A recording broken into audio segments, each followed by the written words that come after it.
Surabaya, sudah saatnya rakyat bangkit dan berjaya. Surabaya, oke? Okay. Yes.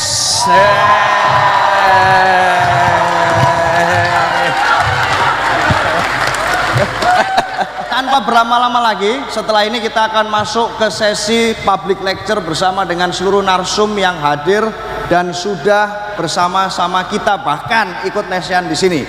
Kita akan panggil beliau-beliau ini ke panggung untuk bersama dengan kita ya, Pak Setiawan. Boleh. Siap.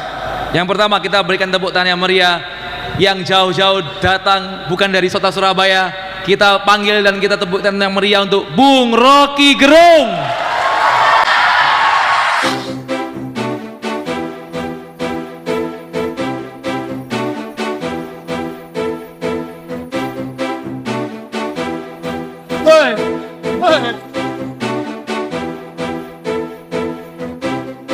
Selanjutnya kita panggil yang tadi sudah memberikan kuliah umum pertama bagi kita semua. Silakan kita tunggu di atas panggung, Mas Erlangga Pribadi Kusman.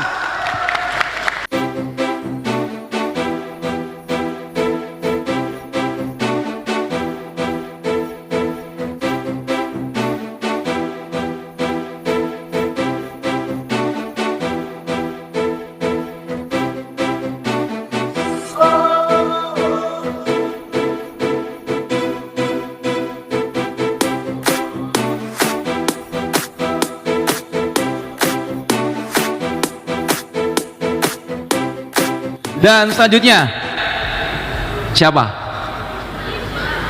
Langsung aja tepuk tangan yang meriah untuk Ibu Tri Risma hari ini. Bu Risma, Bu Risma, Bu Risma.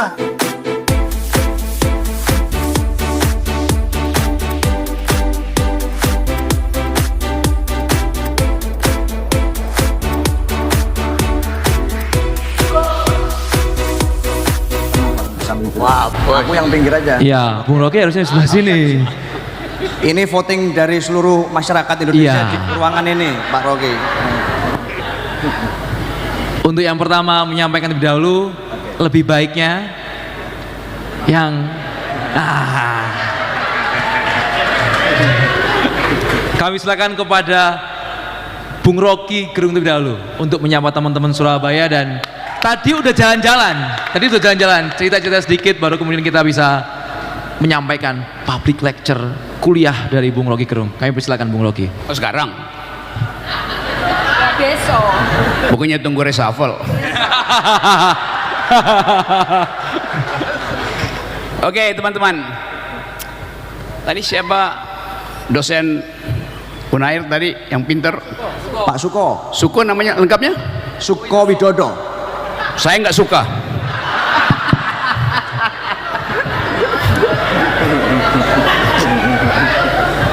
Selalu ada paradoks. Memangnya siapa yang suka Widodo sekarang?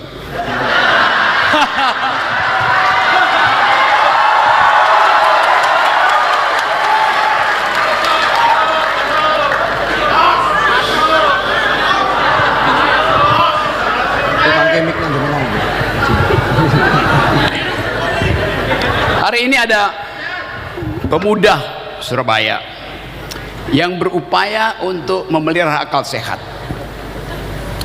berupaya untuk menerangkan pada publik bahwa ada kota yang bisa jadi model kota-kota di Indonesia.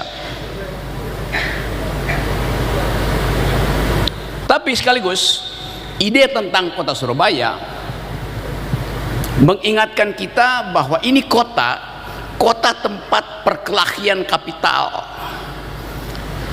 kota tempat perkelahian kultur, kota tempat perkelahian akademis. Karena itu dia hidup dari segi apapun. Surabaya kota yang dihuni oleh mereka yang menginginkan kehidupan itu, bahwa konsekuensinya ada dinamika itu bisa berubah menjadi kerusuhan itu bisa menghasilkan perubahan politik. Itu soal hukum sejarah. Tapi saya senang bahwa tadi Ibu Risma antar saya ke hutan mangrove. Saya ikut nanam pohon di situ. Tapi kalau kita hubungkan antara hutan mangrove dan kerusakan lingkungan di negeri ini, maka yang saya tanam tadi bukan sekedar pohon, saya tanam paru-paru baru, penggalan dari paru-paru dunia. Karena paru-paru utama udah hancur di Sumatera Utara, hancur di Aceh, hancur di Sumatera Barat. Jadi Surabaya melalui Ibu Risma mengambil alih fungsi dari paru-paru, sebagian dari paru-paru Indonesia. Dan kita tahu begitu sebatang pohon ditanam, ekologinya langsung hidup. Anda tanam satu pohon, burung pasti mulai membuat sarang, cacing mulai menggeliat, ikan mulai merasa bahwa ada kehidupan. Jadi pohon itu adalah infrastruktur pertama dari kehidupan. Begitu ada pohon, matahari senang karena dia akan panggil air untuk melewati kapiler pergi ke daun, terjadi fotosintesis, ada karbon dioksida yang dibuang, ada yang disimpan dalam bentuk klorofil. Jadi satu pohon itu keajaiban yang akan membuat kita percaya bahwa ada kehidupan di depan kita. Pohon adalah sungai vertikal. Diajarin di sekolah-sekolah, sungai adalah apa yang mengalir dari hulu ke hilir. Itu sungai horizontal. Tapi pohon adalah sungai vertikal. Karena setiap kapiler dia mengisap air, diembunkan, diuapkan, dan pagi hari dia diembunkan, jatuh membasahi rumput, lalu jadi sumber inspirasi para penyair. Embun lembut, tibakan pesanku pada mantanku yang masih mantau.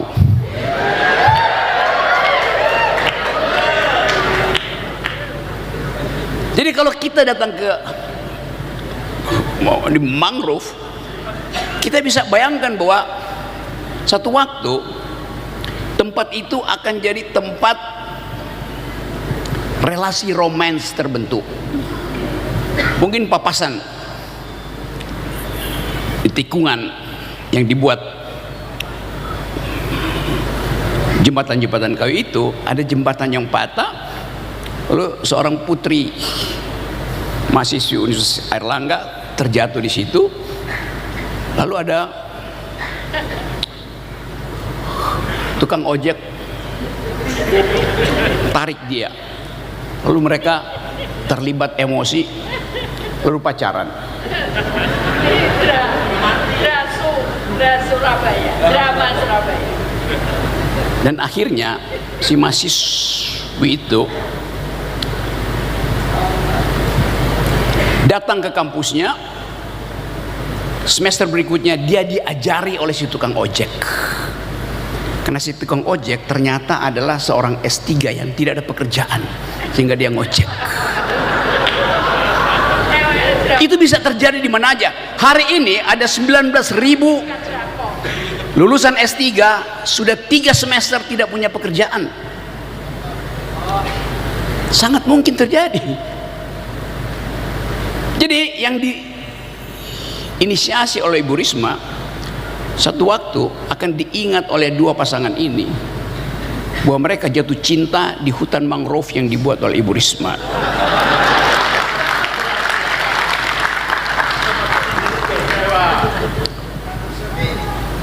Dan saya usulkan itu terjadi di antara kalian. Kalau kalian menikah, menikahlah. Di situ ada rumah burung di situ. Saya bisa atur itu supaya jadi priwet dan sekaligus kamar pengantin. Tapi Anda mesti janji pada saya dan depan Bu Risma, kalau Anda menikah di hutan mangrove, mahar Anda itu adalah pohon. Anda tanam mangrove di samping mangrove yang ditanam oleh pacarmu. Kita lihat, dia mungkin tumbuh sejajar, tapi akarnya akan saling melingkar.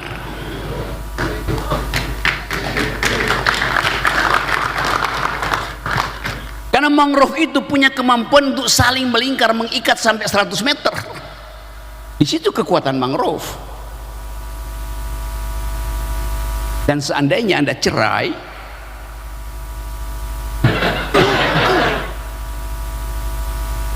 Anda harus menanam 10 kali mangrove supaya Anda kesulitan untuk mengukur dalamnya akar itu. Dan semoga Anda nggak cerai, karena Anda berupaya untuk menceraikan sesuatu yang sudah diikat di bumi. Apa yang diikat di bumi tak mungkin dibatalkan kecuali oleh keserakahan manusia. Mata air di hulu berubah menjadi air mata di hilir, karena antara hulu dan hilir ada Bahlil, ada Julhas.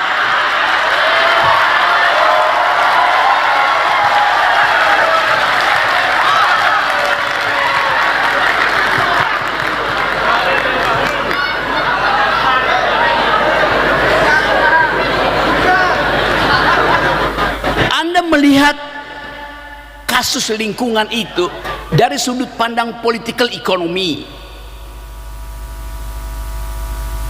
dan pasti ada anak-anak muda akan diikat dengan ide yang sama dengan anak-anak muda yang ada di Venezuela, yang ada di Argentina, ada di Bulgaria, ada di Kathmandu, ada di Budapest, ada di Warsawa, tentang isu lingkungan. Suatu waktu saya kasih kuliah di Warsawa, anak muda angkat tangan. Saya tahu Indonesia itu temanya hilirisasi. Katanya, lu apa masalahnya? Gak ada masalah dengan hilirisasi. Masalahnya ada di hulu. Energi yang bersih di hilir kita terima, tetapi pertanyaannya, apakah di hulu terjadi kompetisi yang bersih kalau cuma ada 4 pemain nikel di Indonesia? Artinya di hulu ada kekotoran politik karena kartel, karena oligarki itu. Jadi kita bicara sekarang tentang kota, sekaligus melihat kota itu bagian dari ekosistem publik, kota bagian dari ekosistem privat, kota bagian dari ekosistem kebudayaan, ekosistem politik, ekonomi itu. Jadi kota adalah kelengkapan yang memungkinkan peradaban tumbuh, tapi sekaligus bisa membatalkan peradaban. Nah, kota yang sedang dan telah membatalkan peradaban hari ini adalah ibu kota negara, IKN. Dia rampas hak kalian untuk memperoleh pendidikan karena investasinya ratusan triliun dan mangkrak di situ. Jadi kita lihat bagaimana sifat kota itu bisa kontradiktif dengan ide awalnya. Ada pepatah bilang begini,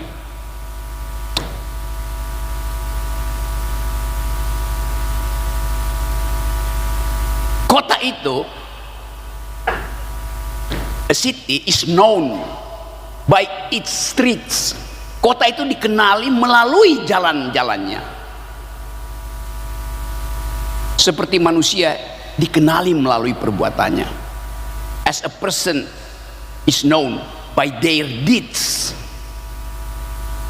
Jadi kalau kita membaca kota, kita melihat jalan-jalannya. Pertama kali kita melihat ada peradaban kalau jalan itu menyenangkan dan membuat kita betah. Pertama kali kita menilai manusia kalau kita menemukan deeds-nya dia, perbuatannya itu membahagiakan kita. Kota yang beradab mempersyaratkan 3 hal. 1 adalah taman, 2 adalah trotoar, jalan, 3 adalah perpustakaan. Apakah Surabaya bisa disebut kota kalau tidak ada taman, kalau tidak ada trotoar, kalau tidak ada perpustakaan? Kota hanya disebut kota kalau ada taman, ada trotoar, dan ada perpustakaan. Saya mau uji dulu Bu Risma. Bu Risma ada semua enggak tuh? Jangan-jangan Anda bohong. Bu Risma ada taman di Surabaya?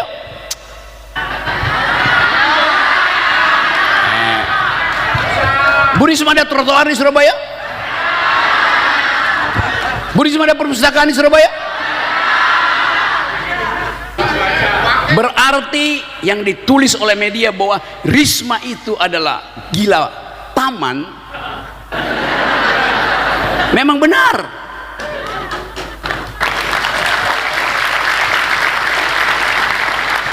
Tapi saya tahu pada waktu itu istilah gila taman adalah untuk menjelekkan Bu Risma itu.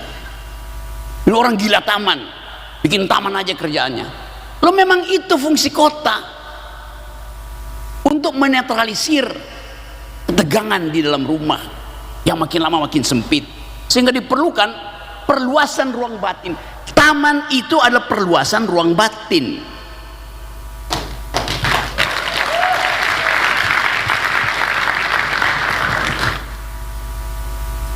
Dia bukan sekedar gila taman, dia adalah Dewi Taman.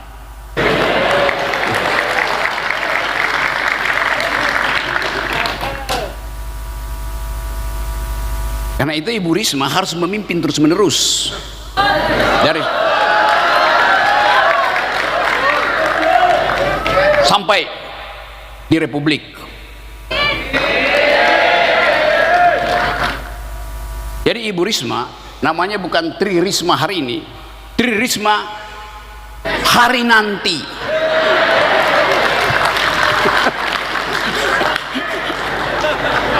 Loh, pembuktian itu ada di situ. Tapi kita tahu upaya untuk menghasilkan pemimpin melampaui kondisi Surabaya dibatalkan oleh cawe-cawe Parcok.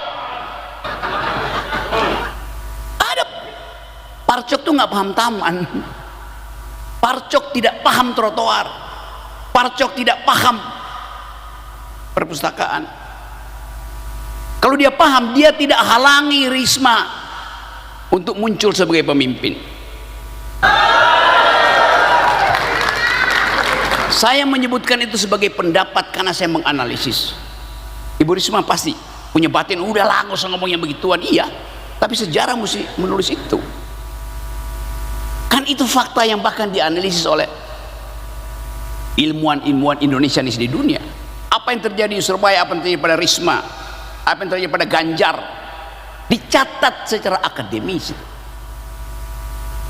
Jadi kita bandingkan Surabaya oleh Risma dijadikan ibu kota pikiran, karena dimungkinkan ada pertemuan semacam ini dilanjutkan oleh wali kota setelah itu. Surabaya adalah ibu kota pikiran, lawannya ibu kota Basel. Solo itu ibu kota Basel.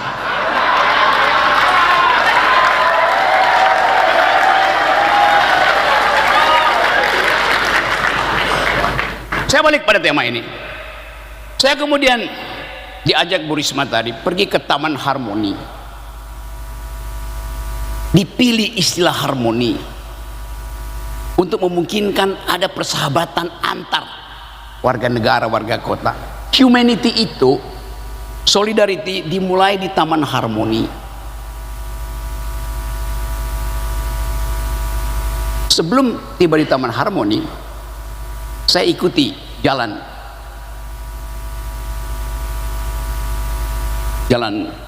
raya yang di tengahnya ada pohon, Bu Risma. Saya tahu watak para pengemudi Surabaya tahun 80-an tuh kasar, tetotet, jancuk. Tapi tadi saya tidak mendengar itu dan tidak melihat ada semacam bahasa tubuh yang marah. Pohon yang ditanam oleh Ibu Risma menurunkan tekanan darah dari 200 ke 120.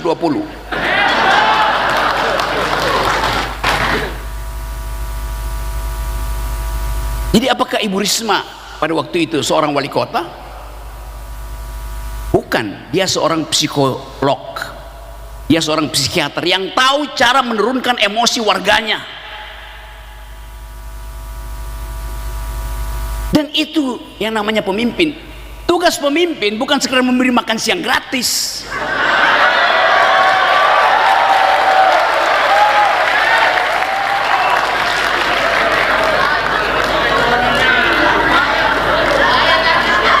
Tugas utama pemimpin adalah memberi makan pada batin manusia, memberi makan pada otak manusia. Dan kelihatannya Surabaya sudah berhasil. Stunting tadi jauh di bawah rata-rata nasional. Jadi ini kota yang punya masa depan. Masa lalunya panjang. Teman saya riset tentang Surabaya, disertasinya disimpan di Taipei, di Taiwan, menunjukkan bahwa abad pertama udah ada relasi diplomatik antara Surabaya dan Beijing dan Cina. Tahun 500 Surabaya udah jadi kota metropolitan, bergaul dengan Paris. Tahun 45 Surabaya menjadi kota yang memungkinkan kita ingat bahwa kepahlawanan dimulai dari kemarahan terhadap kolonialisme. Tapi kita juga ingat Surabaya adalah kota intelektual yang diasuh oleh Cokroaminoto, tempat founding parents kita belajar. Surabaya adalah kota CIA. Semua Intel Asia dulu pernah saling ngintip di Surabaya. Seorang perempuan namanya Matahari dikenal pernah beroperasi di sini. Jadi kita lihat bagaimana kelengkapan Surabaya dari segala aspek. Dan kita menginginkan itu dirawat kembali sebagai ingatan sejarah sekaligus proyeksi masa depan, bahwa kita bisa membentuk kembali republik yang hancur ini dari Surabaya. Ada jejak sejarah, ada peradaban metropolis, ada keragaman kultur. Tetapi inti dari sebuah kota adalah persahabatan, humanity. Inti dari kota adalah solidaritas. Dan itu yang kita tagihkan pada teman-teman muda hari-hari ini. Dapatkah Anda melanjutkan kota ini supaya betul-betul dari kota ini ada harapan untuk mengembalikan Indonesia yang berpikir, Indonesia yang majemuk, Indonesia yang human. Kita mulai lihat bagaimana kehidupan politik kita diombang-ambingkan oleh ketidakpastian, oleh kegelisahan. Dan saya menangkap semacam undercurrent politics, arus bawah politik yang lagi menggeliat untuk nyari celah muncul di jalan-jalan raya karena kesulitan ekonomi, karena kerusakan lingkungan, karena ketidakpercayaan pada pemimpin, karena kegagalan diplomasi internasional.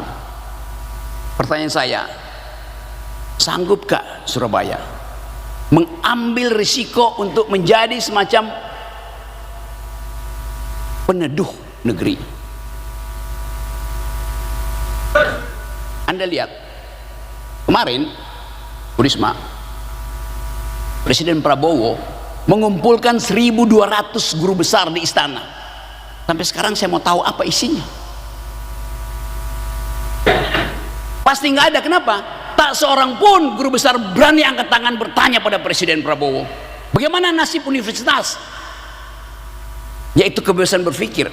Bagaimana nasib riset ketika dana pendidikan dialihkan untuk urusan makan siang bergizi. Tidak ada profesor yang bertanya begitu. 1.200 guru besar zong. Apakah mereka guru besar? Iya, titelnya guru besar dengan otak kecil.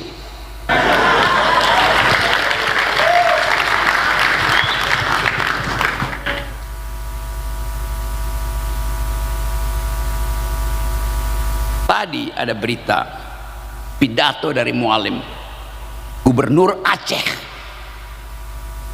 dengan sangat miris dia mengatakan, kami Aceh minta maaf karena mungkin sekali republik ini tidak akan lagi utuh kami ingin berpisah seperti Timor Leste.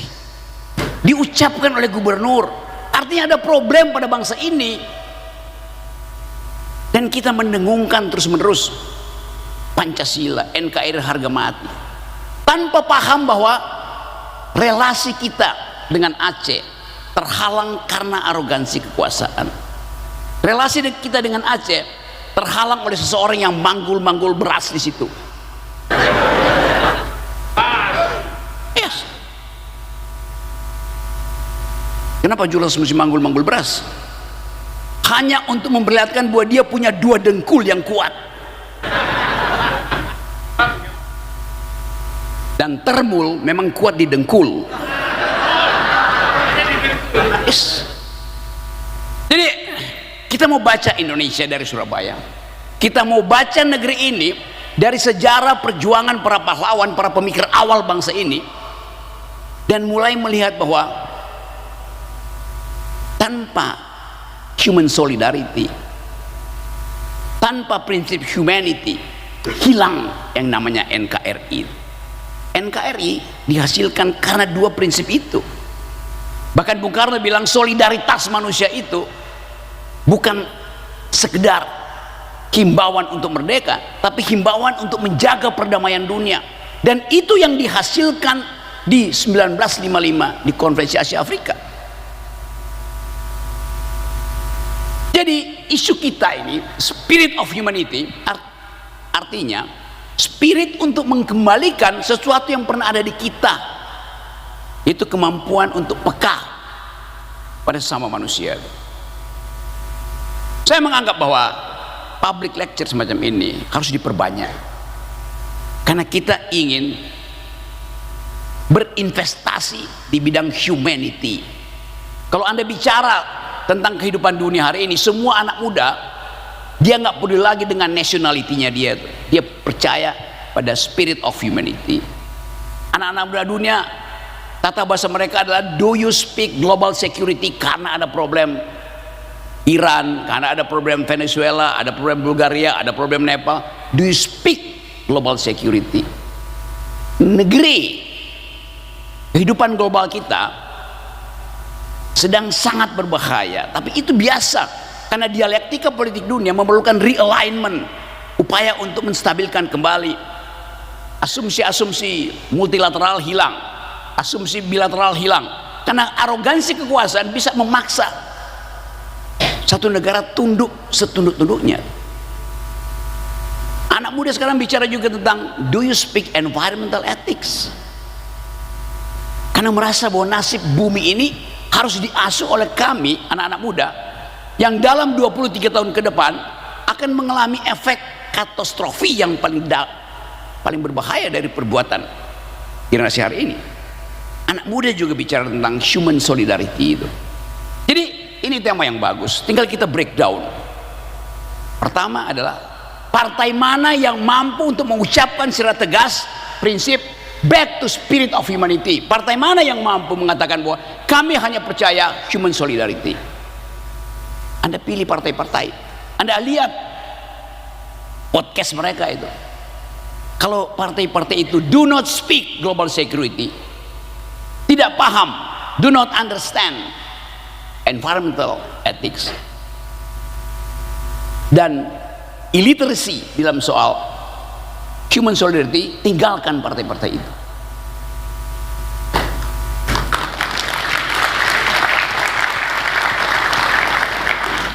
Upaya kita untuk masuk dalam peradaban politik yang memungkinkan kita ucapkan human solidarity, spirit of humanity, dibatalkan oleh rencana untuk mengangkat memilih kepala daerah hanya melalui forum DPRD. Apakah forum DPRD bisa dipakai untuk debat semacam ini? Jadi calon pemimpin nanti itu sekedar bawa amplop taruh pada ketua DPRD, selesai problem. Padahal kita ingin uji kemampuan berpikir calon-calon kita, karena anak muda hari ini ingin kompetisi habis-habisan di 2009 dengan kemampuan argumen.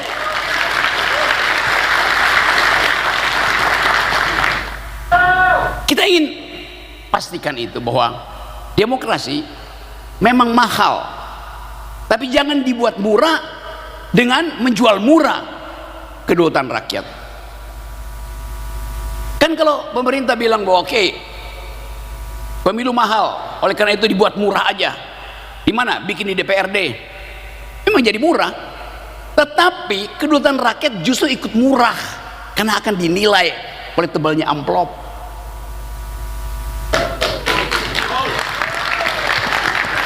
Jadi kita hati-hati bahwa solidaritas itu mesti diperkuat untuk menghalangi arogansi kekuasaan. Dan saya percaya bahwa forum ini akan menghasilkan keinginan luhur untuk mulai mengatakan bahwa kami Surabaya, kami bisa menghasilkan kembali Indonesia yang bermoral, Indonesia yang berpikir. Terima kasih.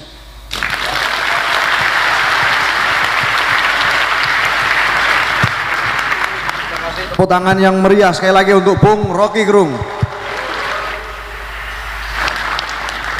Diingatkan sekali lagi oleh Bung Rocky bahwa kemudian hasil kepemimpinan Surabaya itu berdasarkan kepemimpinan yang dipilih langsung oleh rakyat.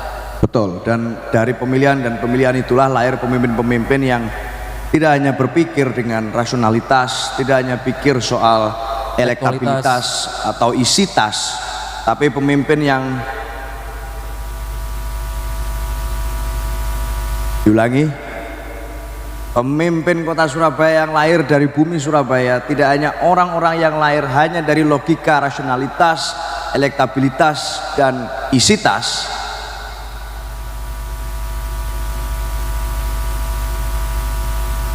tapi juga dari hati yang bersih, Betul. hati yang jernih, dan hati yang berpihak kepada kemanusiaan. Kalau bicara soal itu, saya kira tidak ada hari ini yang menyaksikan bahwa kita punya dan bangga bahwa kota Surabaya punya pemimpin yang pernah dilahirkan dari laboratorium kepemimpinan kota Surabaya, seorang perempuan di tengah dunia pemerintahan politik yang ganas, yang keras, secadas apa yang disampaikan Bung Rocky tadi. Dan hari ini kita bersyukur bahwa beliau hadir di tengah-tengah kita. Kita beri tepuk tangan untuk Ibu Tri Risma hari ini. Hampir silakan kepada Ibu Tri Risma hari ini menyampaikan. Saya sedih tadi lihat Bung Rocky menyampaikan. Saya nggak punya medsos, jadi saya nggak bisa baca apa yang terjadi. Jadi saya ingat karena orang tua saya berjuang, bapak saya berjuang, dan saya saksinya saat ditawari menjadi veteran dan ditawari dimakamkan di makam pahlawan. Bapak saya nolak. Bapak saya cerita bahwa saya berjuang ini bukan untuk saya, jadi saya tidak perlu penghormatan itu. Nah, itulah yang saya pegang. Jadi saya ingin menyampaikan saat itu kenapa saya sedih tadi. Saat saya berada di Papua, saya sudah diingatkan, saya berangkat ke sana, saya berada di Puncak Jaya. Saat itu saya juga ingatkan Bin, Bu, jangan lama karena bahaya. Tapi saya nekat karena saya pengen tahu kondisi di sana. Saya nekat. Nah, saat saya ketemu anak-anak di sana, saya tanya, anak-anakku, nanti kalau kita tos, ibu, mama hitung, kalau di sana manggilnya mama, ibu, mama hitung 1, 2, 3, apa yang kita akan sampaikan? Mereka sampaikan NKRI harga mati. Disitulah saya terhanyut, sehingga saya diajak macem-macem, main-main sama anak-anak, saya ikut. Sampai dari petugas bin mengingatkan staf saya, ini harus pergi, ini harus pergi, ini bahaya. Saya tenang aja, buktinya ya saya sampai di sini hari ini, ya kan.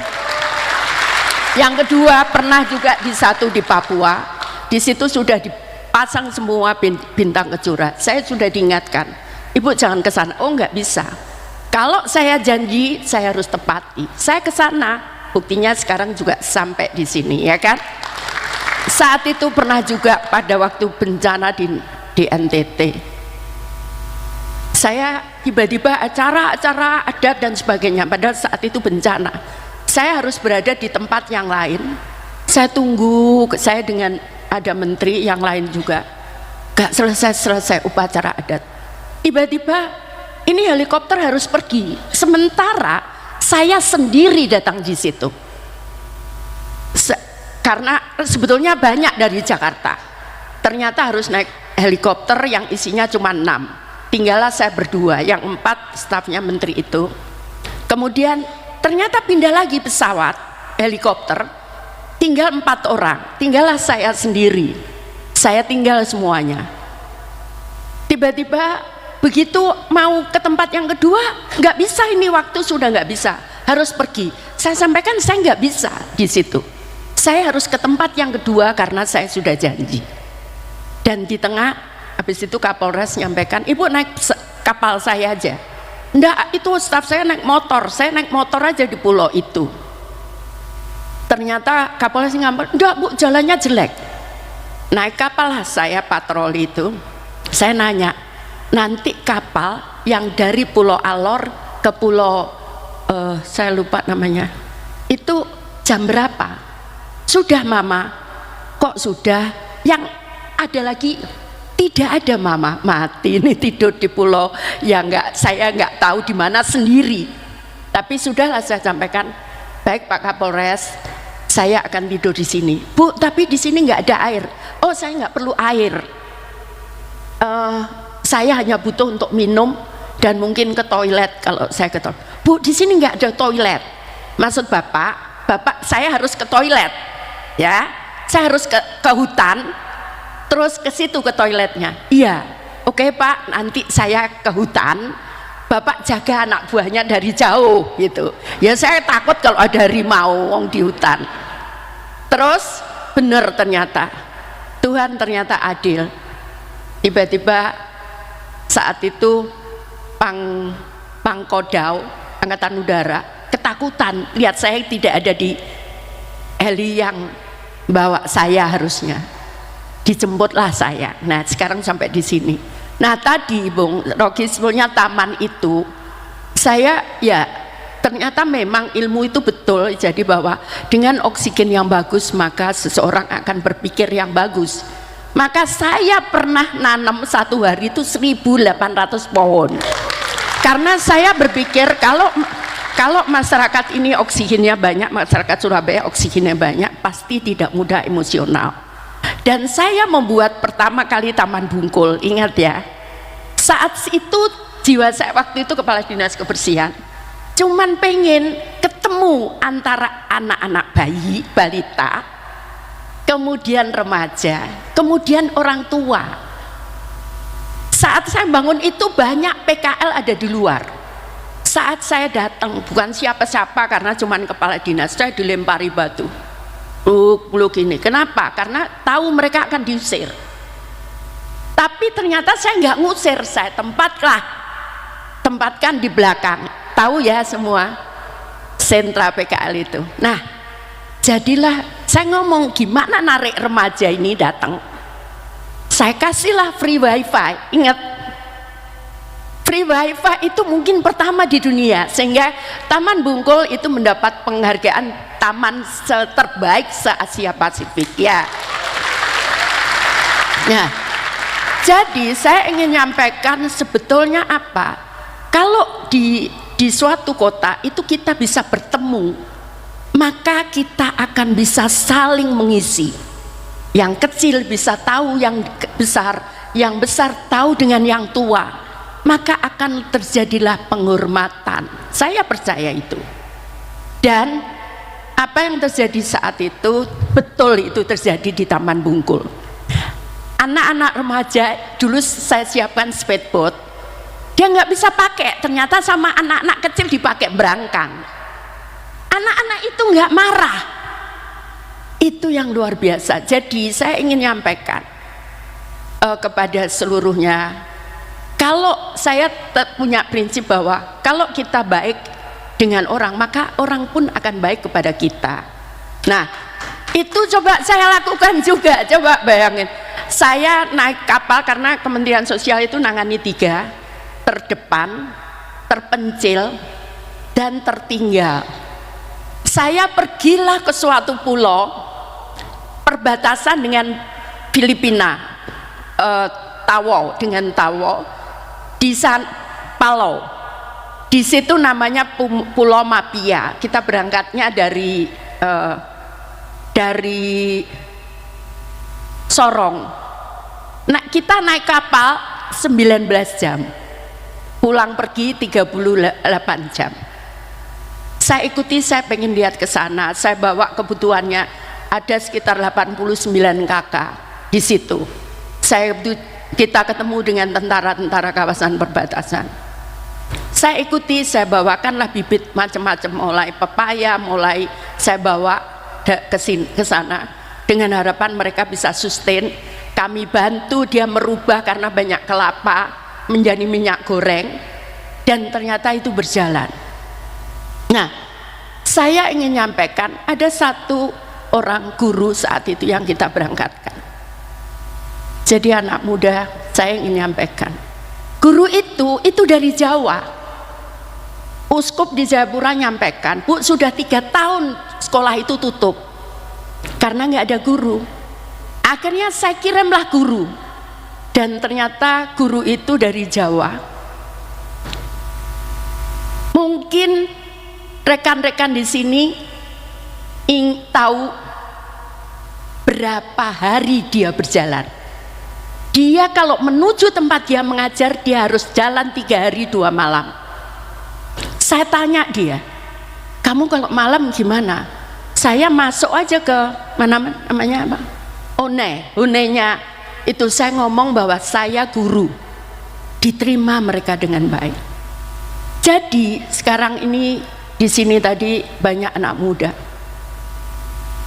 Kalau perjuangan itu dengan susah payah kita perjuangkan para pendahulu kita, kemudian kita tidak melanjutkan perjuangan itu, maka kita akan jadi penonton di negara kita.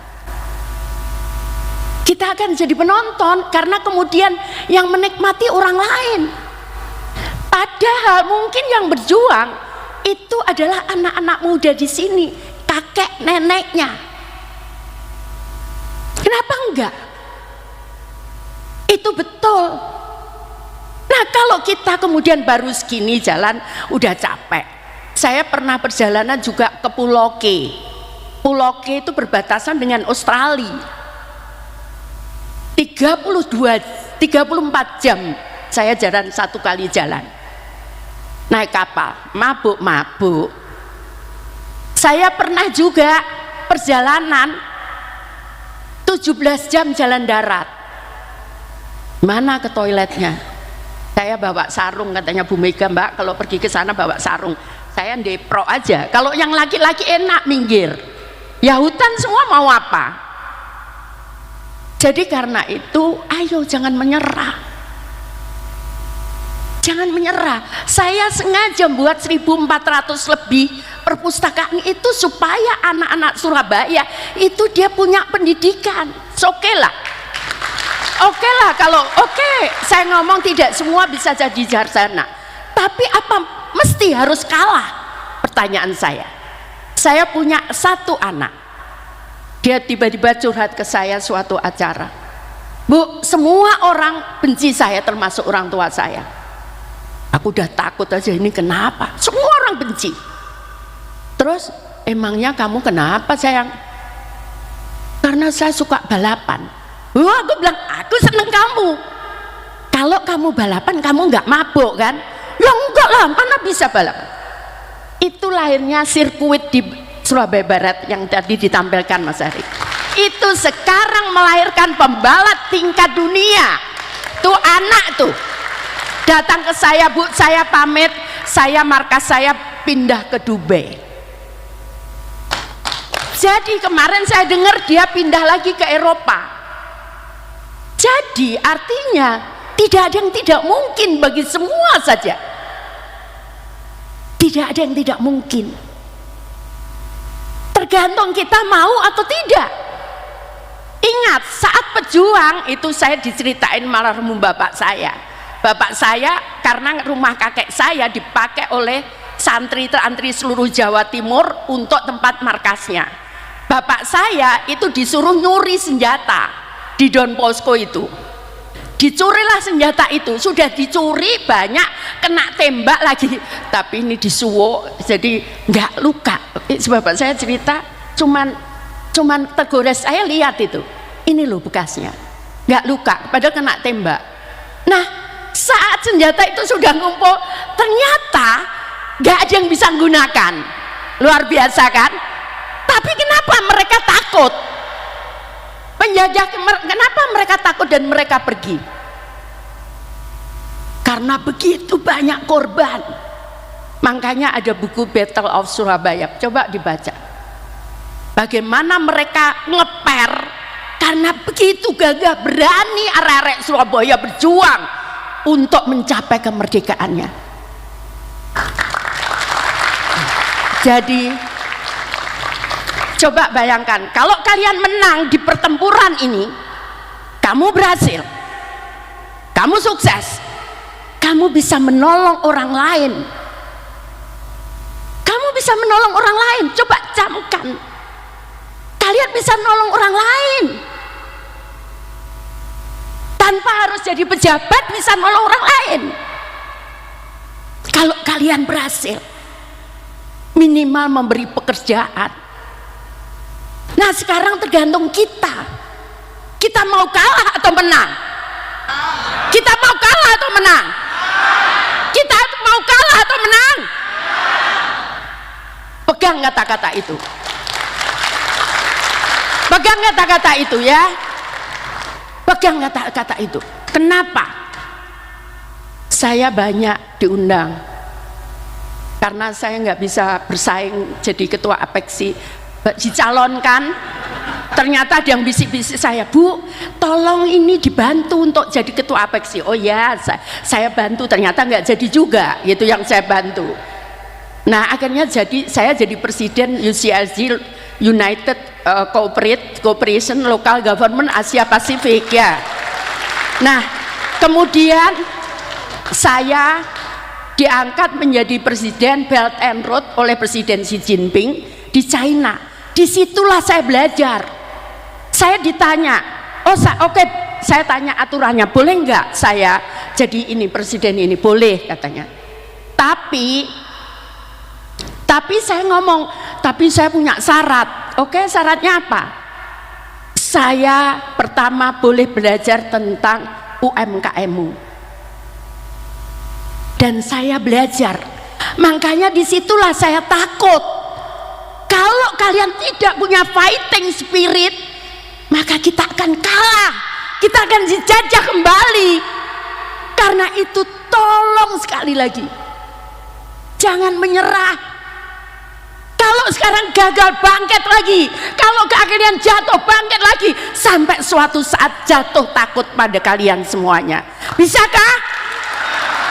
Ayo kita buktikan, kita adalah cucu-cucu dan anak-anak para pejuang yang tidak pernah kenal takut dan tidak pernah kenal menyerah. Boleh? Nah kenapa tadi saudara kita yang ada di Papua, saudara kita yang ada di Aceh, saudara kita di NTT masih butuh bantuan kita. Kalau kalian biasa mungkin tidak makan, puasa ngeluh, padahal ada buka, ada sahur. Tahu ada anak Papua, saya tanya, saya kasih kue, terima kasih mama, tiba-tiba makannya, loh kamu tadi belum makan pagi, sudah 5 hari mama. Mereka tidak makan 5 hari.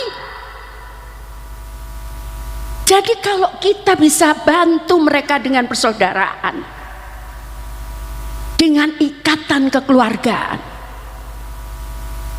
maka kita akan bermanfaat hidup kita.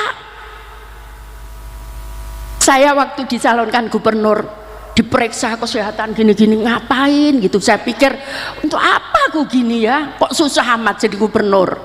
Diperiksa lama sekali, 2 hari, coba bayangin, semua diperiksa. Lah aku jalan kaki biasa 6 jam 5 jam biasa kalau ke Papua ke itu. Nah tapi bukan itu sih, cuman saya mikir kalau ini saya nunggu 2 hari, Saya sudah bisa bantu saudara-saudara saya di Papua. Nangislah saya berhenti. Saya nggak mau diperiksa lagi.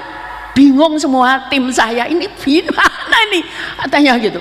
Enggak, wes aku mending 1 hari itu waktu saya bisa nolong orang.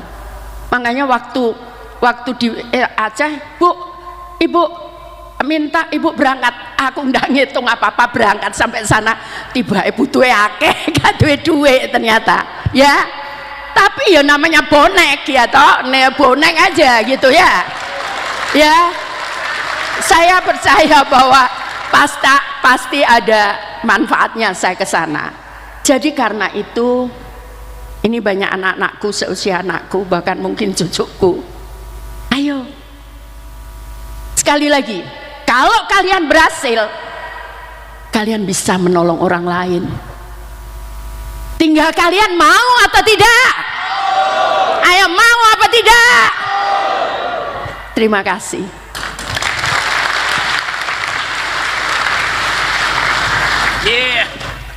Terima kasih Ibu Trisma hari ini. Jadi mengingatkan sekali, banyak kemudian storytelling, cerita-cerita dari Ibu Trisma zaman dulu. Kemudian beliau juga menyampaikan bahwa kalau Mas Heri, Cak Ji masih di level nasional katanya gitu kan.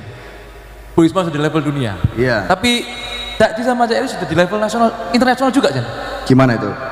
Kemarin itu ditangkap oleh Presiden Trump sudah. Iya. Yang rame-rame itu. Sudah tahu semuanya? Gak usah kita sebutkan. Oke, kali ini Saya gimana? Saya itu terharu betul setiap mendengar paparan Bu Risma.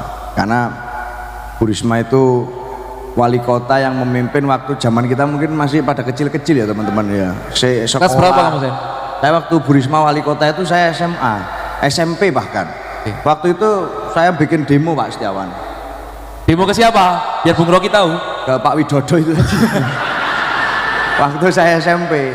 Terus habis itu saya kirim surat segala macam ke sana, puluhan ribu surat. Dicari saya sama wali kota Surabaya. Kamu itu ngapain SMP kok suka demo gitu? Loh iya Bu, ini gimana lagi Bang, settingannya ngene tanya. Terus Bu Risma itu yang luar biasa, anak-anak seperti saya begini waktu itu ndak kemudian dimarahi, tapi justru yo kowe kudu iki belajar sing genah melu aku ngene. Jadi Bu Risma memberi ruang untuk anak-anak Tepuk tangan untuk Bu Risma kita. Tapi aku terharu manis aja nih kualat kita ini Pak. Kualat ya, bener-bener kualat. Dewi nang dokur mau nang Ket isor mau iki. lho. Kualat awak Dewi. Iki ana Pak Wali Kota nek Ayo, Pak Cak Wali Ji. Kota iki aku Ana wakil ketua DPR. ya, saya berharap sungguh berharap, saya mohon maaf Pak Wali, Pak Wakil Wali Kota dan semuanya yang ada di sini, kita setelah ini akan tanya jawab, semoga tidak ada yang beranjak dari ruangan ini. Oke ya teman-teman semua ya. Oke. Oke apa enggak? Oh, suara rakyat Pak Wali Kota. Ya, oke. Tepuk tangan untuk Pak Wayan, Pak Wakil Wali Kota yang terus dibawa dari tadi. Ya, jadi itu kemanusiaan, kembali ke topik kita adalah spirit of humanity and human solidarity. Kemanusiaan, etika lingkungan, solidaritas global. Itu yang jadi poin dari Bung Rocky, menjadi suatu value baru anak-anak muda di era geopolitik dunia hari ini yang penuh ketidakpastian.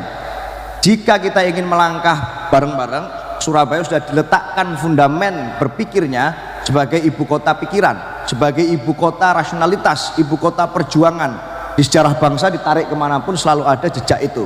Oleh karena itu, bagaimana kira-kira kita bisa merancang langkah kita ke depan bersama-sama? Kita akan buka beberapa sesi tanya jawab. Sesi tanya jawab yang pertama kita siapkan 5 penanya ya. 5 penanya. 5 penanya. 5 kita penanya. hitung sampai 3. Silakan angkat tangannya. 1, 2, 3. Oh yang cek dulu, oke. Silakan Mbak, nama dan pertanyaan ya.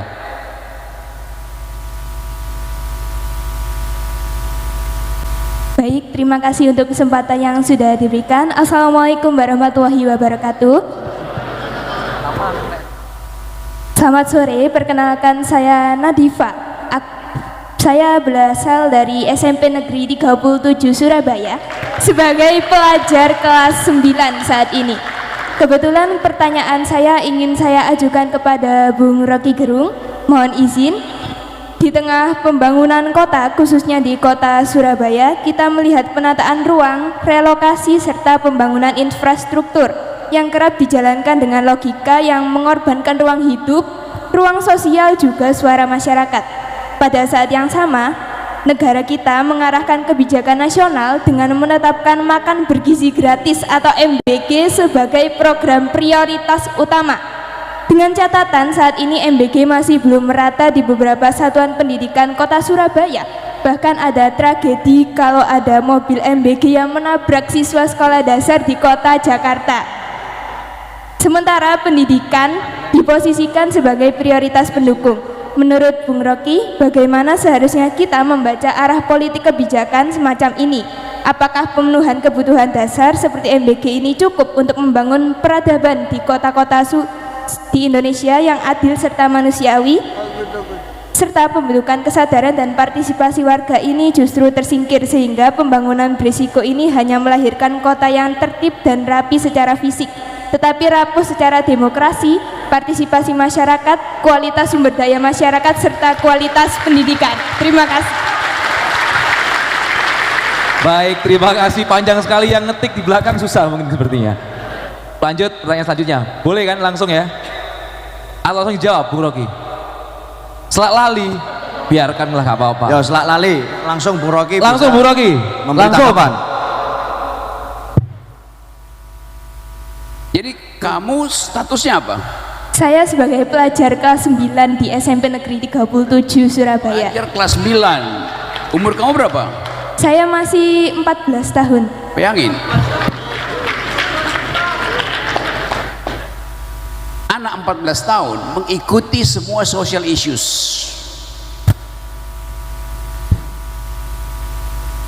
Karena dia mengerti bahwa hidup itu bukan sekedar soal skincare, tapi brain care. Yang perlu brain care itu orang yang biasanya fotonya sebelah sini, nggak ada dia.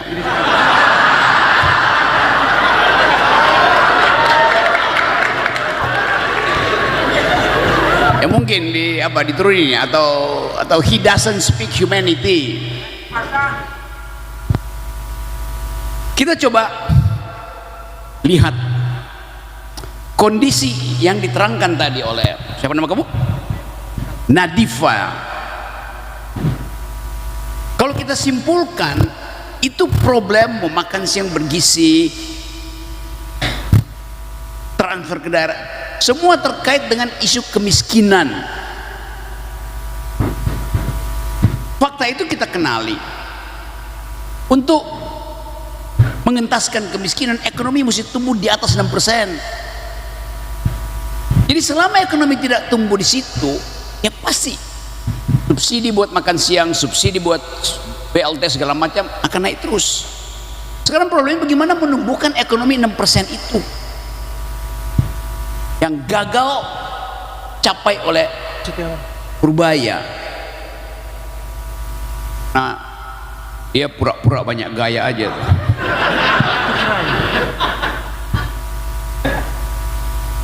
Jadi kita mulai periksa kebijakan apa yang menyebabkan kita tidak bisa dapat 6%.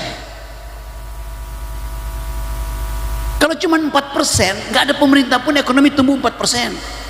Saya beli cendol tadi di Taman Harmoni, terjadi transaksi antara saya dan dia tuh.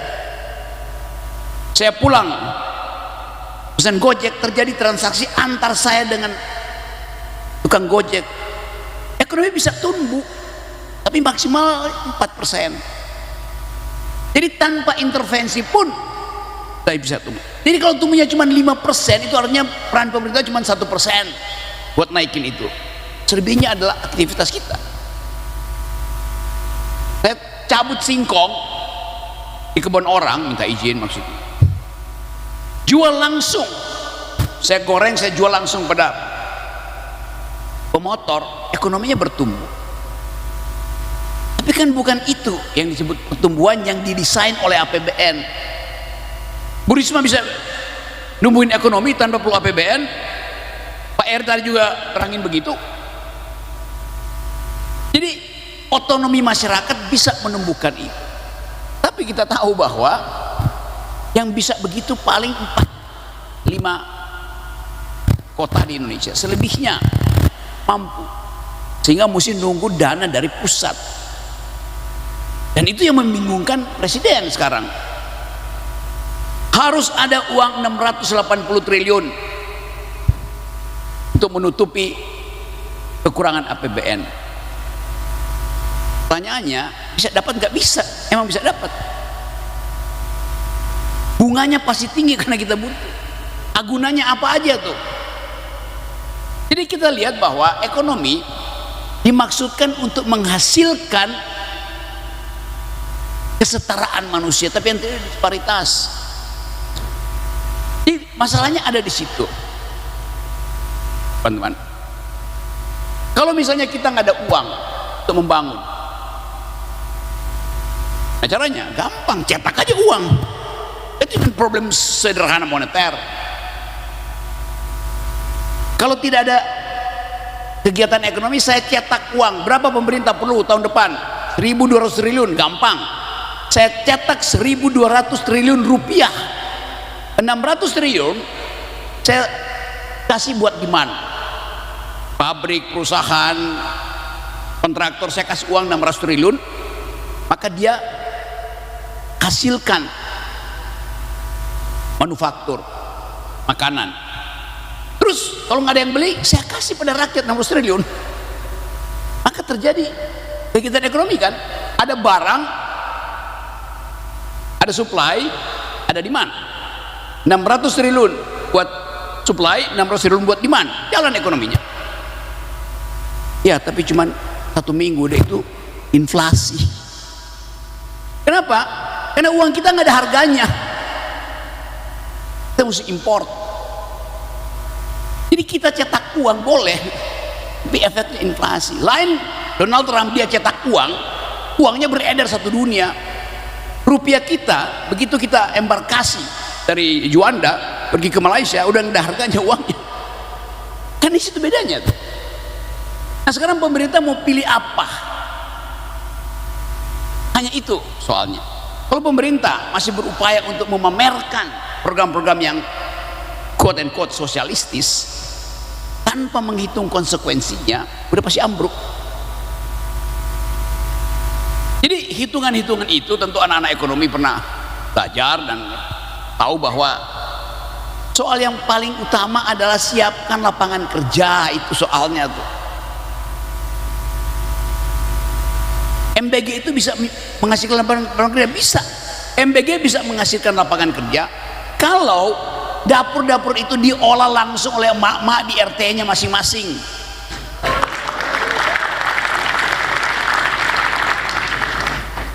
Sekarang dari 12.000 itu 2.000 udah dipotong oleh yayasan, 2.000 dipotong buat cawe-cawe.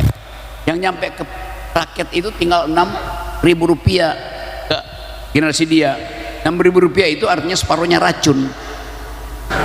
Karena higienisnya dihilangkan, kualitasnya berkurang kan. Jadi itu intinya. Jadi kita hanya, saya ingin katakan bahwa isu ini dikenali bahkan oleh seorang siswa yang berumur 14 tahun. Semua seseorang yang harusnya udah berumur tak mampu untuk menghasilkan kebijakan karena dia cuma nebeng pada bapaknya.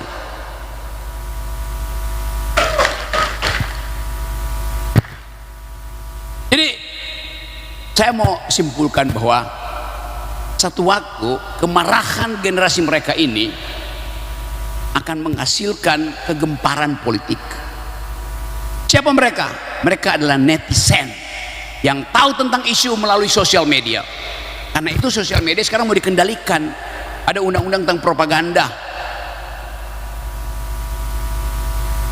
Tapi kan tolol menghalangi orang bicara lewat undang propaganda. Loh, ini media sosial terbuka dengan dalam banyak versi segala bahasa kok. Jadi saya percaya bahwa netizen satu waktu akan menuntut haknya, dan suara netizen bisa membatalkan suara presiden. Terima kasih Bung Rocky. Kita lanjut ke yang sebelah sana. Ya, lanjut dulu ke Mas Aan. Mas Aan? Tapi kita tadi di sini sudah duduk di sini ya, Pak Setiawan. Oke, kita lanjut dulu. Silakan. Sebagai moderator jadi merasakan duduk di depan juga kita. Silakan sekarang lanjut sayap kanan dulu.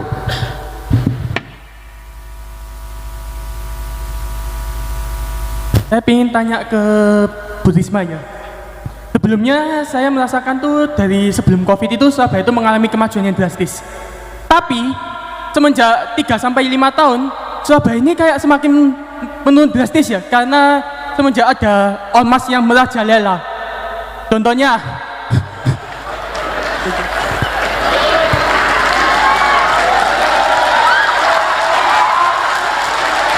Contohnya penggusuran rumah Ibu Elina yang ada di Surabaya. Terus yang kedua, munculnya parkir liar sembarangan. Nah, saya ingin menanyakan, bagaimana cara kita itu memberikan tindakan tegas kepada ormas agar ormas itu tidak berani melawan pada tempat kota Surabaya ini. Namanya siapa? Nama saya Brian. Oke, terima kasih Pak Brian. Kita ke sana dulu, jawabnya nanti. Ya karena sekarang tidak boleh undang-undang anti propaganda, tidak boleh. Nggak boleh, iya. Jadi kita biarkan pertanyaannya siapapun bebas bertanya di forum bebas ini. Kita kasih tepuk tangan. Pak An sekarang. Dan silakan. Assalamualaikum. Saya cuma pengen ngomong ke Bu Risma. Selamat Bu Risma jadi wali kota. Tanpa beliau saya dari SD sampai SMP bisa sekolah negeri.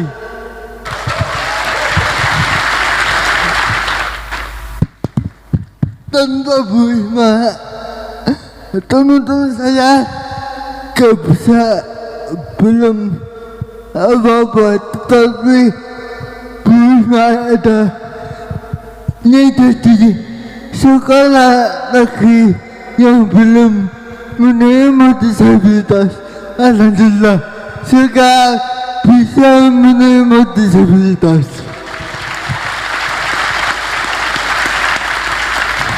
Bu, saya terima kasih Bu, sudah dikasih bantuan sepeda listrik dibuat jalan.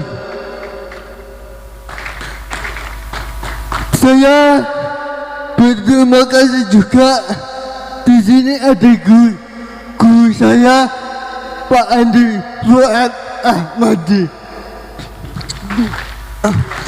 Tanpa beliau saya tidak bisa seperti ini, menjadi disabilitasnya mandiri yang menjadikan motivasi bagi disabilitas lainnya.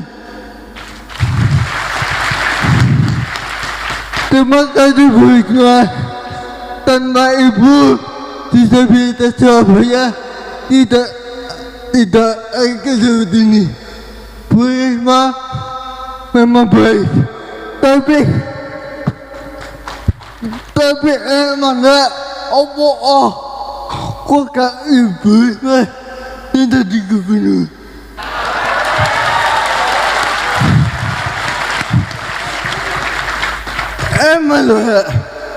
Emang banget. Demo kok gak ngerti. Demo kok gak ngerti gubernur apa itu. Terima kasih Bu atas apresiasi, atas wali, atas pemberian, dan selama ini menjadi wali kota Surabaya. Terima kasih Bu. Nah, Mas An.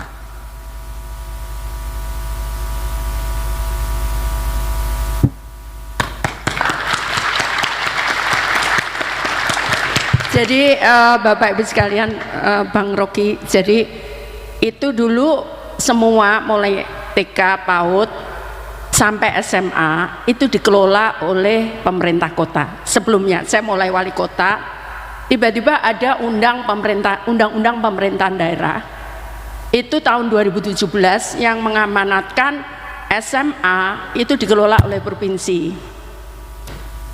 Saat itu memang saya buat seluruh sekolah itu harus bisa menampung seluruh anak tanpa perkecualian, baik disabilitas apapun itu harus bisa. Guru-guru saya latih. Jadi waktu SD awalnya tiap kecamatan ada satu sekolah. Akhirnya 3 tahun seluruh sekolah SD itu bisa nampung seluruh anak disabilitas juga. Nah kemudian saya berikan fasilitas, ada seorang anak yang dia tunanetra, saya ikuti terus. Jadi setiap sekolah itu mempunyai anak disabilitas khusus, misalkan tunanetra, dia butuh komputer khusus, kita bantu.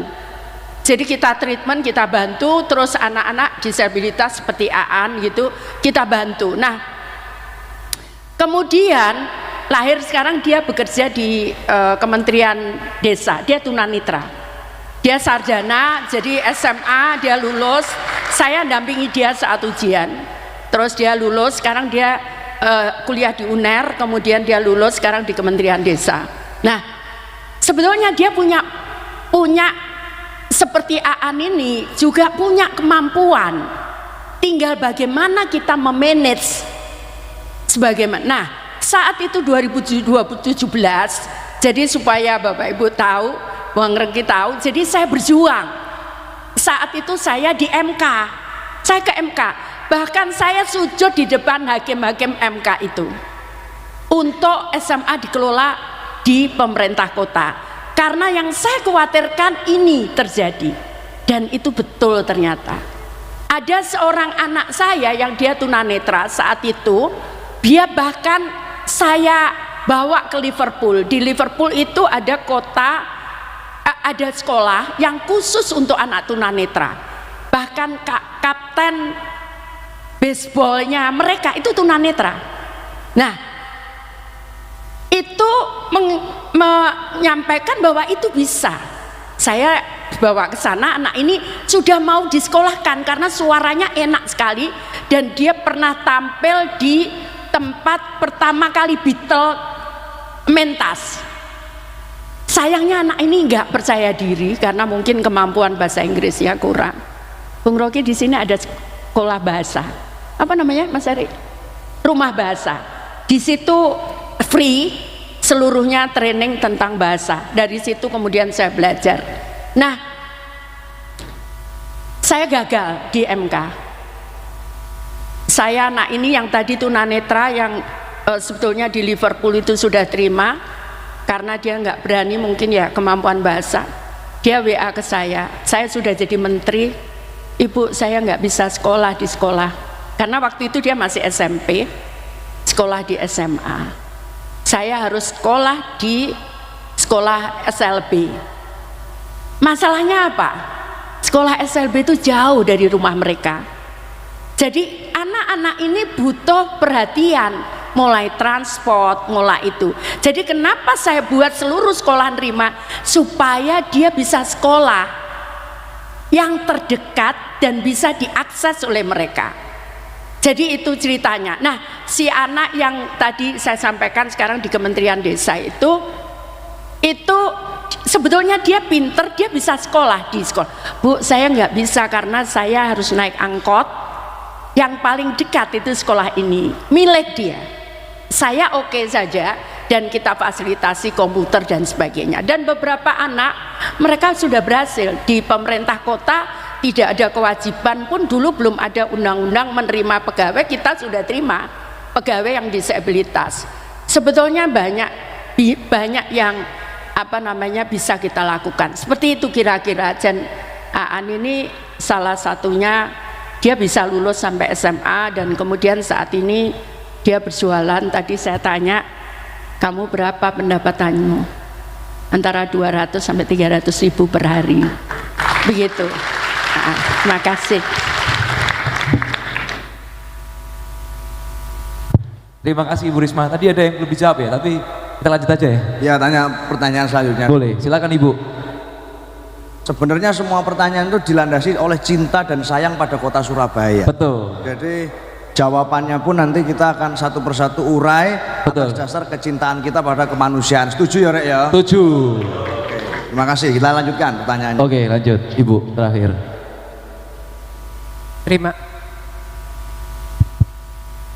Terima kasih. Saya Monika. Sebelumnya saya mohon maaf pada Pak Wali Kota, Pak Eri, bukan mau mengajukan Bapak, tapi saya mau kangen sama Bu Risma dengan ide-idenya yang terdahulu.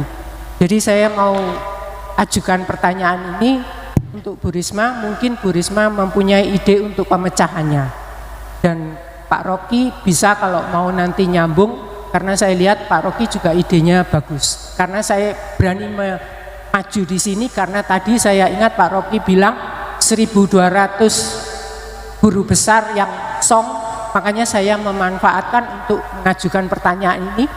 Mungkin pertanyaan ini sangat tidak etis, tapi saya menganggap itu perlu saya ungkapkan.